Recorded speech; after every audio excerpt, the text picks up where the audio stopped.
Baik, selamat malam Pak Aris selaku dosen pengampu konsep perjalanan pesisir. Kami dari kelompok satu akan menjelaskan tentang konsep perjalanan pesisir. Nah, sebelum itu kami memperkenalkan anggota kelompok kami. Next, next.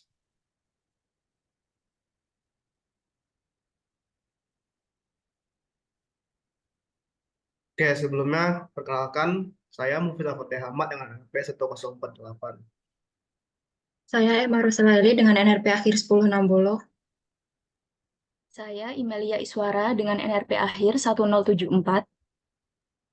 Saya Galih Nayawiba dengan NRP akhir 1072. Oke, baik. Next.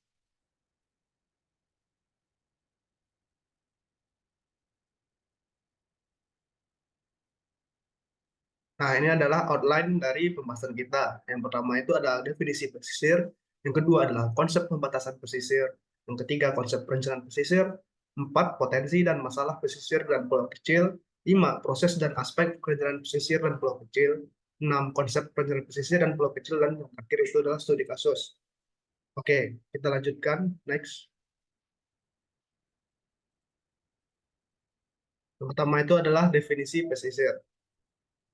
Pengertian pesisir, menurut Ketchum tahun 1972, wilayah pesisir merupakan wilayah peralihan antara darat dan laut, yang masing-masing itu yang masing-masing bagian itu saling mempengaruhi, seperti pasang surut, angin laut, sedimentasi, aliran air tawar, dan lain-lain.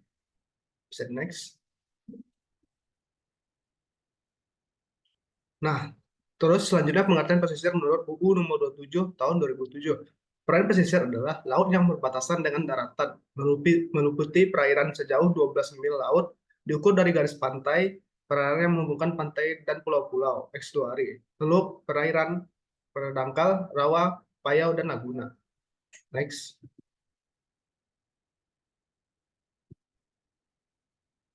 Nah, selanjutnya itu adalah batas-batas pesisir. Batas wilayah pesisir di dunia berdasarkan pada tiga kriteria. Yang pertama itu adalah garis linear secara arbiter tegak lurus terhadap garis pantai, coastline atau shoreline. Yang kedua itu adalah batas administratif dan hukum negara. Terus yang ketiga itu karakteristik dan dinamika ekologis. Sebaran spasial dari karakteristik alamiah. Oke, bisa di next.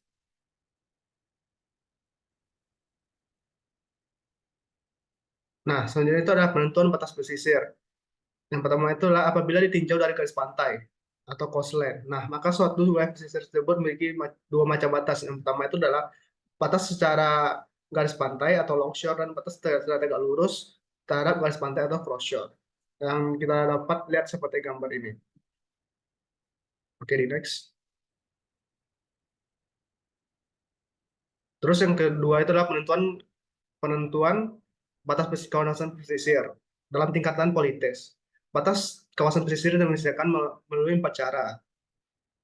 Yang pertama itu adalah fixed distance. Fixed distance itu apa? Itu penentuan kawasan pesisir dihitung dari batas antara daratan dan air laut. Biasa ya, perhitungan ini dilakukan dari batas teritorial pemerintahan. Contohnya dihitung dari batas teritorial laut. Terus yang kedua adalah variable distance, yaitu adalah penentuan batas kawasan pesisir diukur dari batas air tertinggi dan tergantung pada variabel-variabel tertentu. Antara lain itu konstruksi kapal dan tanda-tanda alam yang lain, maupun dari fisik dan biologis. Terus yang ketiga itu adalah according to use, yaitu penetapan berdasarkan definisi apa yang mau kita pakai, berdasarkan masalah atau isu yang hendak dipecahkan dari kawasan tersebut atau daerah tersebut. Terus yang terakhir itu adalah hybrid atau campuran, itulah mencampurkan lebih dari dua tipe definisi dari kawasan pesisir. Konsep ini umum digunakan oleh pemerintahan oleh negara-negara besar. Oke, bisa di next.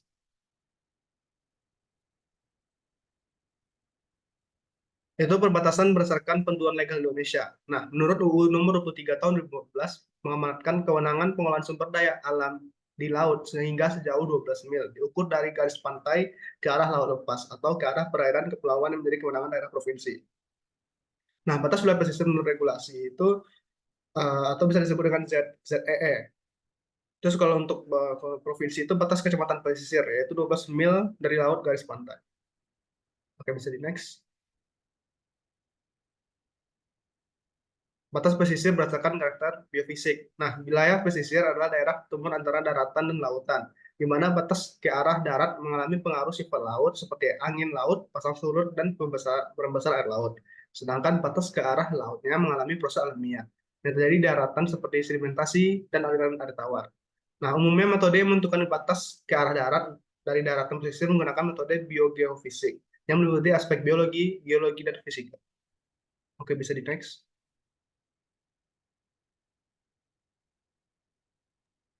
Oke, yang ketiga adalah konsep perencanaan ruang.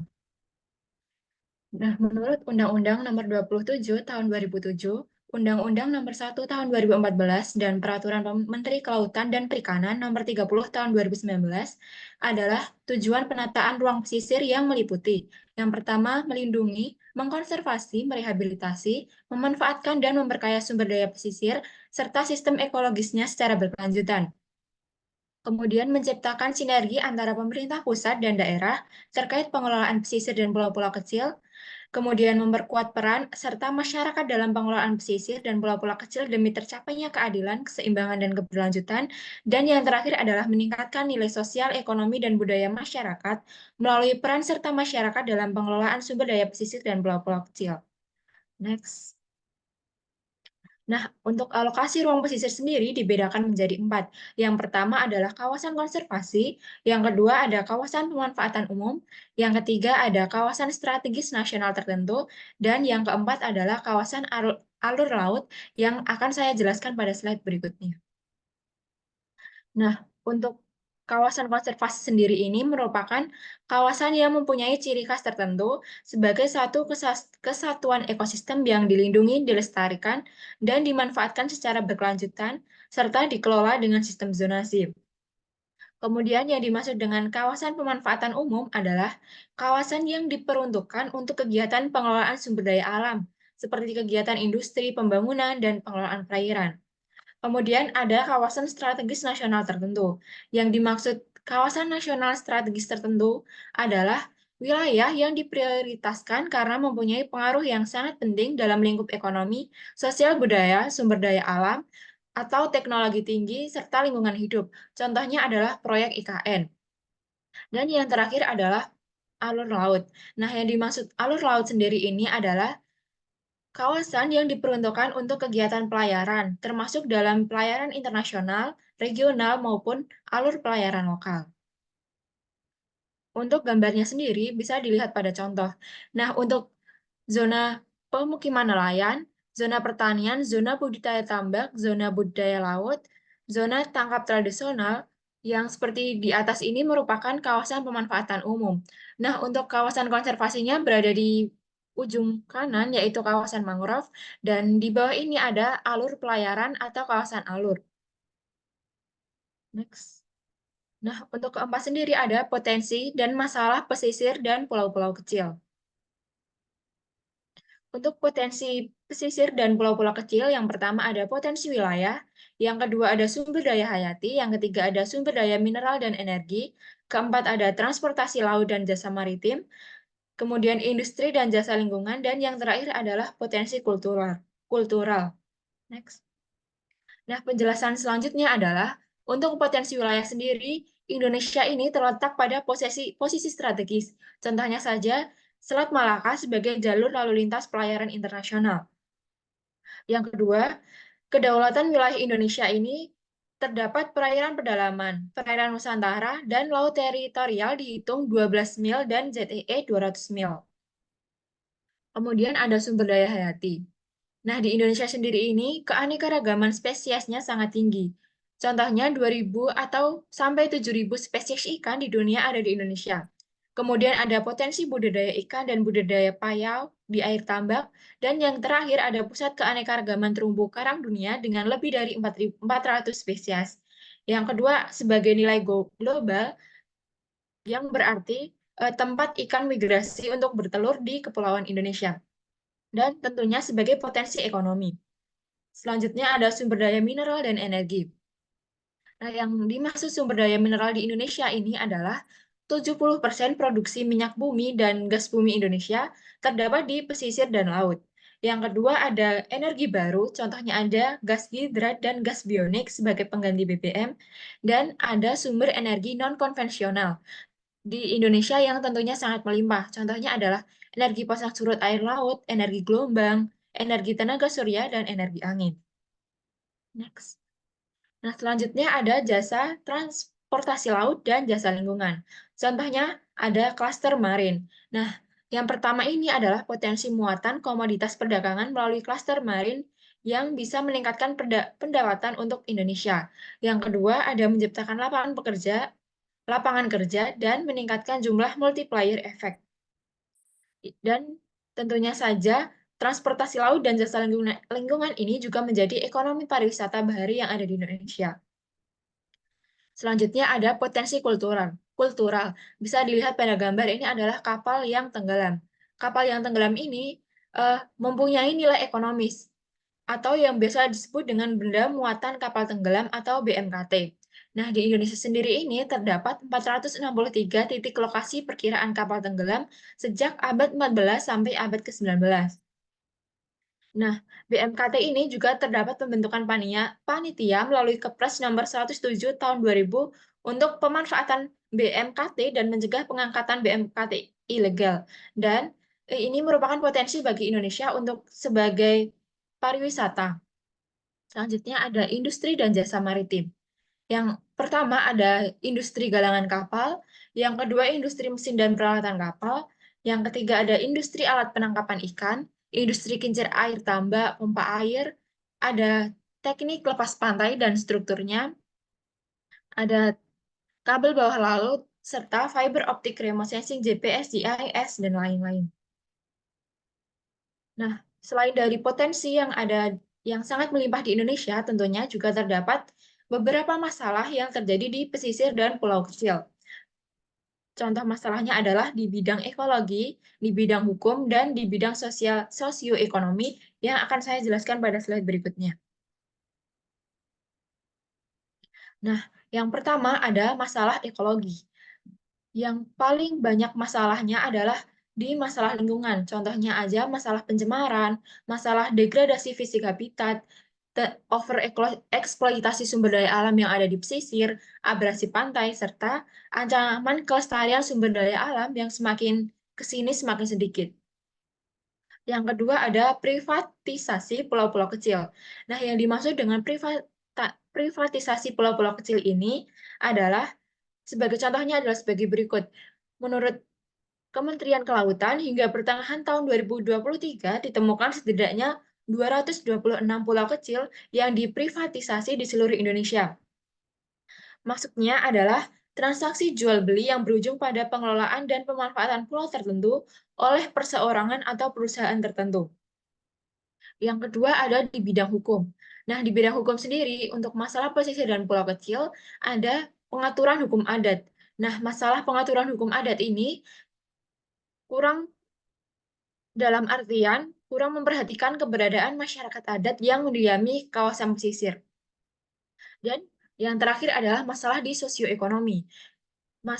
Contoh masalahnya adalah kemiskinan, kurangnya akses teknologi masyarakat pesisir ke akses teknologi informasi, teknologi yang lain. Dan terakhir adalah kurangnya pemberdayaan masyarakat di lingkungan pesisir. Selanjutnya adalah proses dan aspek perencanaan pesisir dan pulau kecil. Nah, gambar di bawah ini adalah ruang lingkup pengelolaan pesisir di Indonesia. Berdasarkan pasal 14 ayat 1 dan pasal 2 Undang-Undang 2014, terdapat beberapa tahapan pengelolaan pesisir di Indonesia. Nah, tahapan pengelolaan pesisir ini dilakukan usulan oleh Pemda, masyarakat, dan dunia usaha, dan tentunya mekanismenya harus melibatkan masyarakat. Untuk tahap yang pertama sendiri adalah perencanaan. Tahap di perencanaan ini adalah contohnya ada pembuatan strategic plan atau RSWP 3K untuk 20 tahun sekali, ada zoning plan atau RZWP 3K untuk 20 tahun sekali, ada management plan atau RPWP 3K untuk 55 tahun sekali, dan yang terakhir ada action plan atau biasa disebut RAPW P3K, umumnya 1 hingga 3 tahun. Tahap yang kedua adalah pemanfaatan. Yang pertama adalah izin lokasi, yang kedua izin manajemen, kemudian pemanfaatan PPK dan sekitarnya, konservasi, rehabilitasi, dan reklamasi. Kemudian ada pengawasan yang berarti pemantauan dan penyelidikan, dan yang terakhir pengendalian yang berarti akreditasi program serta insentif. Selanjutnya ada beberapa aspek perencanaan dan pengelolaan kawasan pesisir dan laut. Yang pertama adalah keterpaduan wilayah atau ekologis. Yang kedua ada keterpaduan sektoral. Ketiga ada keterpaduan kebijakan secara vertikal. Keempat ada keterpaduan disiplin ilmu. Dan yang terakhir adalah keterpaduan antar stakeholder.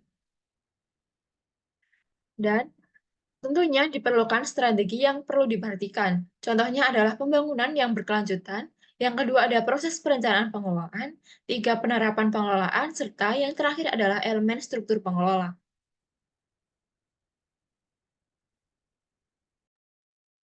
Baik, selanjutnya kita memasuki ke konsep perencanaan pesisir dan pulau kecil.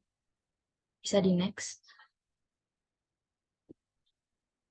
Nah, di sini yang pertama ada Integrated Coastal Management atau yang biasa disingkat menjadi ICM. Di mana menurut Diwa Akalar tahun 2021, ICM ini merupakan kerangka kerja kolaboratif yang dinamis, kontinu, dan praktis. Tidak hanya tentang cara mengelola sumber daya, melainkan juga upaya bagaimana bisa terintegrasi secara paralel dengan SDGs.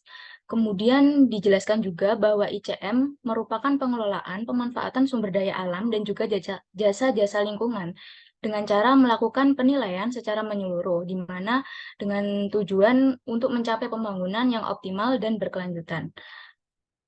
Nah, sehingga dapat disimpulkan bahwa ICM ini merupakan sebuah pendekatan pengelolaan wilayah pesisir secara terpadu. Next. Nah, berikut merupakan tujuan dari ICM sendiri, yaitu yang pertama, pembangunan berkelanjutan, di mana ini sudah jelas bahwa pembangunan berkelanjutan ini diciptakan melalui integrasi perencanaan dan juga manajemen antar lembaga. Kemudian yang kedua, yaitu mengurangi rusaknya sumber daya pesisir dan laut atau tujuan konservasi. Kemudian yang ketiga adalah memelihara dan juga mempertahankan proses ekologi. Next.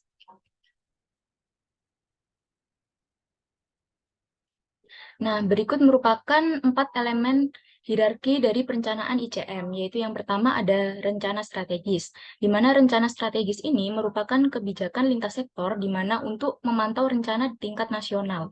Kemudian yang kedua ada rencana zonasi, di mana rencana ini tuh menentukan arah penggunaan sumber daya yang ada di kawasan pesisir dengan penetapan struktur dan juga pola ruang pada kawasan perencanaan, di mana hal ini memuat seperti kegiatan apa yang boleh dilakukan, kegiatan apa yang tidak boleh dilakukan, serta kegiatan apa saja yang dilakukan setelah memperoleh izin.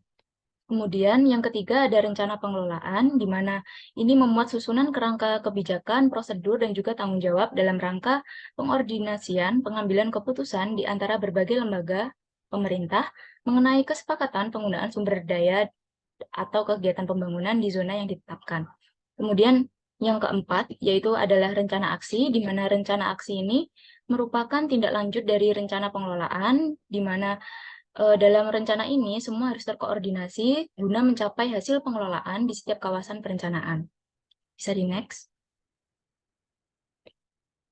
Nah, selanjutnya adalah perkembangan ICM ke ICZM, di mana ICM atau Integrated Coastal Management kemudian itu berkembang menjadi Integrated Coastal Zone Management, di mana hal tersebut telah melalui berbagai konvensi internasional, yang mana salah satunya dinyatakan dalam Mitra 2011 bahwa ICZM telah menjadi konsep sejak adanya konferensi PBB UNCED atau UN Conference on Environment and Development. Bisa di next. Nah, lalu apa pengertian dari ICZM itu? ICZM atau Integrated Coastal Zone Management merupakan sistem pengelolaan sumber daya yang mengikuti pendekatan integratif, holistik, dan proses perencanaan interaktif dalam mengatasi permasalahan pengelolaan yang kompleks di wilayah pesisir. di mana integrasi yang dimaksud di dalam konsep ini adalah integrasi antar sektor, integrasi antar sisi darat dan laut atau integrasi spasial, integrasi antar aspek ilmiah pesisir, tingkat pemerintahan, dan antar lembaga di dalam tingkat pemerintahan, integrasi antar disiplin ilmu, kebijakan, dan juga implementasi.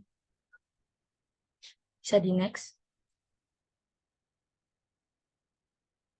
Nah, berikut merupakan tujuan dari ICZM, yaitu yang pertama adalah kawasan pesisir berkelanjutan, kemudian yang kedua pengurangan kerentanan kawasan pesisir karena resiko alam, dan yang ketiga pemeliharaan proses ekologi, sistem pendukung kehidupan, dan biodiversitas. Bisa di next. Nah, berikut merupakan pandangan ICZM dari berbagai dimensi, yaitu yang pertama ada dari perspektif ekologis, di mana di sini menggarisbawahi bahwa pentingnya memahami kapasitas fungsional suatu wilayah pesisir dan memastikan bahwa kegiatan pembangunan yang terjadi di wilayah pesisir tersebut tidak boleh melebihi kapasitas yang ada. Kemudian dari pandangan sosial ekonomi, di sini menekankan pentingnya mengelola pembangunan di wilayah pesisir dengan memperhitungkan aspek-aspek sosial dan juga ekonomi, serta menjaga keseimbangan antara permintaan manusia dan juga kapasitas dari alam. Kemudian yang ketiga adalah sosial politik, di mana dalam perspektif ini dimaksudkan bahwa pencapaian pembangunan berkelanjutan itu pencapaian pembangunan berkelanjutan di wilayah pesisir itu memerlukan lingkungan politik yang baik, yang stabil, di mana lingkungan tersebut bisa demokratis, transparan, dan juga responsif terhadap kebutuhan masyarakat dan juga lingkungan. Sehingga dengan sistem politik yang mendukung akan tercapai pengelolaan wilayah pesisir yang berkelanjutan dan berhasil. Next. Selanjutnya, kita membahas mengenai Marine Protected Area atau MPA, di mana menurut IUCN Kelleher tahun 1999 bahwa MPA merupakan suatu kawasan daerah pasang surut dan di luarnya, termasuk perairan flora fauna, sejarah, dan karakteristik kulturnya, yang secara resmi dijadikan sebagai kawasan yang dilindungi, baik itu sebagian maupun keseluruhan oleh peraturan perundang-undangan. Next. Nah, dalam pembentukan MPA ada pertimbangan-pertimbangannya, yaitu seperti kepentingan biogeografi dan biodiversity, kepentingan ekologi, kepentingan ekonomis, kepentingan sosial, kepentingan ilmiah, dan yang terakhir kepentingan nasional serta internasional. Next. Nah, berikut merupakan implikasi dari kebijakan MPA, di mana penetapan sebagian wilayah menjadi MPA atau kawasan konversi laut atau KKL dapat menjadi milestone bagi pengelolaan wilayah pesisirnya. Jadi bukan hanya instrumen fiskal saja seperti penetapan pajak dan juga retribusi, namun juga instrumen lain yang berbasis command and control dapat diterapkan beriringan dengan instrumen fiskal yang ada, sehingga penetapan MPA dan juga MPA atau KKL ini memiliki implikasi yang luas, tidak hanya dalam aspek ekonomi, tetapi juga dalam aspek konservasi dan keberlanjutan lingkungan. Next. Selanjutnya, kita membahas mengenai Marine Spatial Planning atau MSP, di mana MSP ini adalah pendekatan perencanaan dan juga pengelolaan wilayah laut dan pesisir yang berfokus pada pengaturan penggunaan lahan, sumber daya alam, serta aktivitas manusia di lingkungan laut. Di mana MSP ini merupakan proses menyatukan banyak pengguna laut termasuk energi, industri, pemerintah, konservasi, dan rekreasi, di mana output dari MSP ini sendiri menghasilkan keputusan yang terkoordinasi dan terarah tentang bagaimana menggunakan sumber daya alam secara berkelanjutan. Nah, tujuan dari MSP sendiri, MSP ini bertujuan untuk menciptakan keseimbangan yang berkelanjutan antara berbagai kepentingan dan aktivitas yang terkait dengan wilayah pesisir dan laut. Next. Nah, berikut merupakan 5 prinsip dari MSP, yaitu yang pertama ada ekosistem base, di mana ini melindungi biodiversitas dan keberlanjutan ekosistem sehingga menghindari aktivitas yang dapat memberikan tekanan berat terhadap ekosistem. Kemudian yang kedua ada integrated, di mana ini berkaitan dengan relasi saling ketergantungan antara satu aktivitas dengan aktivitas lain, antara satu ruang dengan ruang lainnya, serta antara daratan dan juga laut. Kemudian prinsip yang ketiga yaitu area base, di mana ini menekankan aspek pengaturan secara spasial sebagai dasar mengatur apa yang boleh serta apa yang tidak boleh dilakukan di dalam suatu area tertentu. Kemudian prinsip yang keempat yaitu adaptif, di mana ini dimaksudkan untuk mencapai tujuan secara efektif, di mana diterapkan pada proses perencanaan, implementasi, dan monitoring, serta evaluasi. Kemudian, prinsip yang kelima yaitu partisipatif, di mana ini memiliki tujuan utama untuk mereduksi konflik antar pemanfaat.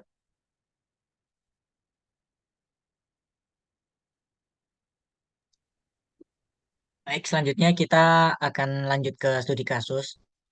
Studi kasus kami berjudul Strategi Pengelolaan Sumber Daya Pesisir di Desa Pemutaran, Kecamatan Grogak, Kabupaten Buleleng, Bali. Bisa di next. Untuk lokasi penelitian kami sendiri yaitu pada Desa Pemutaran, Kecamatan Gronggak, yaitu berada pada Bali bagian utara. Bisa di next.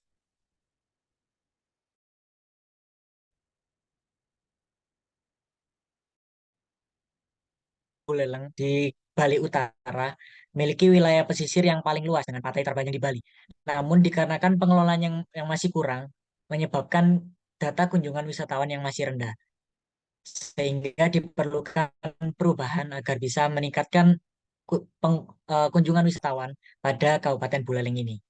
Desa Pemutaran di Kecamatan Gerogak Buleleng memiliki potensi berupa terumbu karang yang sedang dikembangkan. Selain itu, pada Kabupaten Buleleng sendiri memiliki memiliki banyak sekali sumber daya hayati maupun non hayati yang dapat ditingkatkan potensinya sehingga dapat mensejahterakan masyarakat di sana. Selain itu, terumbu karang yang sehat dan juga memberikan manfaat pada biota laut itu juga memberikan di Kabupaten Buleleng sendiri, yaitu terutama oleh para nelayan. Bisa di next.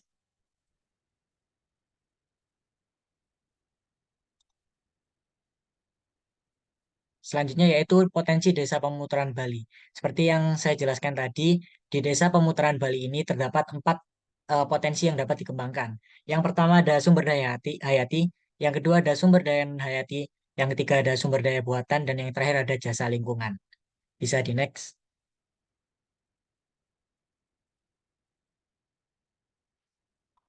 Oke, untuk sumber daya hayati sendiri, itu merupakan sumber daya yang dihasilkan oleh kekayaan alam dan juga dihasilkan oleh makhluk hidup. Nah, untuk potensi Desa Pemutaran Bali sendiri dari sumber daya hayati ada dua, yaitu terumbu karang dan juga ikan laut. Bisa di next. Untuk potensi Desa Pemutaran Bali yang bersumber dari sumber daya non hayati, yaitu garam piramid, di mana garam ini memiliki bentuk yang berbeda daripada garam yang biasanya. Bisa di next. Selain itu, pada sumber daya buatan yang dimiliki oleh Desa Pemutaran adalah terumbu karang biorok. Terumbu karang biorok ini adalah suatu proses dari teknologi deposit elektrominimal yang berlangsung di dalam laut. Teknologi ini menghasilkan akresi mineral, di mana biolog bekerja menggunakan proses elektrolisis air laut sehingga dapat meletakkan dua elektroda dasar laut dan dialiri dengan arus listrik bertegangan rendah. Bisa di next.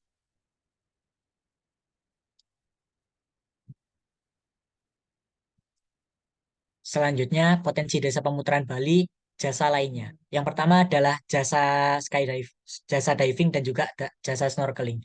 Di mana Desa Pemutaran sendiri memiliki kekayaan laut yang sangat banyak dan juga indah, sehingga dapat dimanfaatkan dengan beberapa jenis pariwisata. Bisa di next. Namun, meskipun desa pemutaran sendiri memiliki banyak masih berstatus pendapatan rendah. Nah, salah satu kendala yang dihadapi adalah yang pertama, pengelolaan terumbu karang di desa pemutaran yang membutuhkan kemauan, komitmen, serta modal yang besar. Selanjutnya yaitu sepanjang pantai pemutaran masih ada sampah-sampah akibat hujan kiriman yang ada. Yang ketiga adalah sarana prasarana, prasarana yang kurang memadai. Yang keempat adalah SDM yang kurang memadai. Dan yang terakhir adalah kurangnya partisipasi pemerintah terhadap penanggulangan kerusakan terhadap ekosistem pesisir pantai. Salah satunya adalah terumbu karang dan juga mangrove. Bisa di next. Setelah kita melihat dari potensi desa pemutaran sendiri dan juga kendala yang dihadapi, kita menyusun beberapa strategi pengelolaan sumber daya pesisir di desa pemutaran. Nah, untuk analisis SWOT-nya bisa dilihat dari tabel berikut, di mana kita melakukan analisis SWOT dengan memperhatikan kondisi eksternal dan juga internal. Nah, untuk kolom yang pertama, ada kolom yang menggabungkan antara strength, yaitu kekuatan, dan juga opportunity. Dengan menambah tambah ikan dan udang, pemetaan sebaran terumbu karang antara opportunities dan weakness menghasilkan 3 poin, yaitu mendirikan TPI, yaitu tempat pelelangan ikan yang buat perjanjian kerjasama dengan pihak pelaku usaha swasta. Nah, sedangkan untuk kolom yang menggabungkan antara ancaman dan juga kekuatan, ada 3 poin juga, yaitu pemberdayaan masyarakat pada budidaya ikan tambak, meningkatkan kesadaran masyarakat untuk menjaga lingkungan pantai, pemberdayaan masyarakat, dan juga pemberdayaan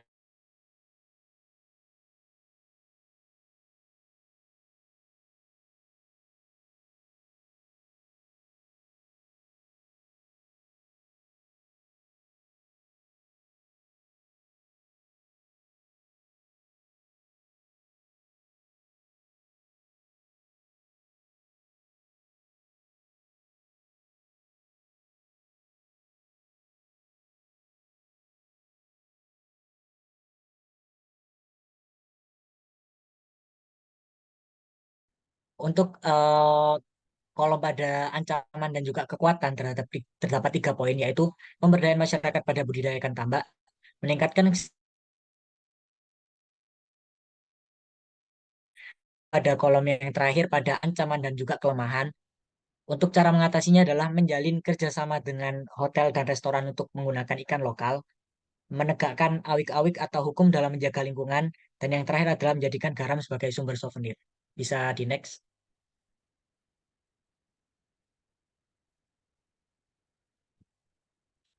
Dari analisis SWOT tadi, kita dapat menyimpulkan beberapa saran untuk desa pemutaran sendiri, yaitu yang pertama adalah pembudidayaan ikan, menambah produk perikanan dalam daerah, menyediakan TPI, dan juga memberikan batasan masuknya produk perikanan dari luar daerah. Karena terdapat beberapa daerah yang masih memasok ikan dari luar desa pemutaran itu sendiri. Yang kedua adalah pelestarian terumbu karang, penegakan hukum dan awik-awik beserta sanksinya, dan juga memberikan pelatihan terhadap masyarakat tentang pelestarian terumbu karang, meningkatkan kesadaran masyarakat tentang pentingnya menjaga sumber daya terumbu karang. Saran yang kedua ini bertujuan agar masyarakat dapat melestarikan kekayaan alam yang dimiliki oleh desa pemutaran ini. Yang ketiga yaitu pelatihan pelayanan wisata, pemeliharaan lingkungan pantai agar tetap asri dan nyaman, dan juga menjaga potensi wisata dengan baik. Dan yang terakhir, memberikan modal pada masyarakat dalam bidang usaha yang ditekuni di desa pemutaran, menjalin kerjasama dengan pelaku wisata, baik swasta maupun pemerintah, dalam meningkatkan produk kerajinan. Dengan harapannya, saran yang kami berikan kepada desa pemutaran dapat meningkatkan pendapatan masyarakat dan juga meningkatkan wisatawan terhadap desa pemutaran itu sendiri, sehingga dapat mengatasi beberapa permasalahan dan menjaga kekayaan alam yang dimiliki oleh desa pemutaran. Bisa di next. Baik.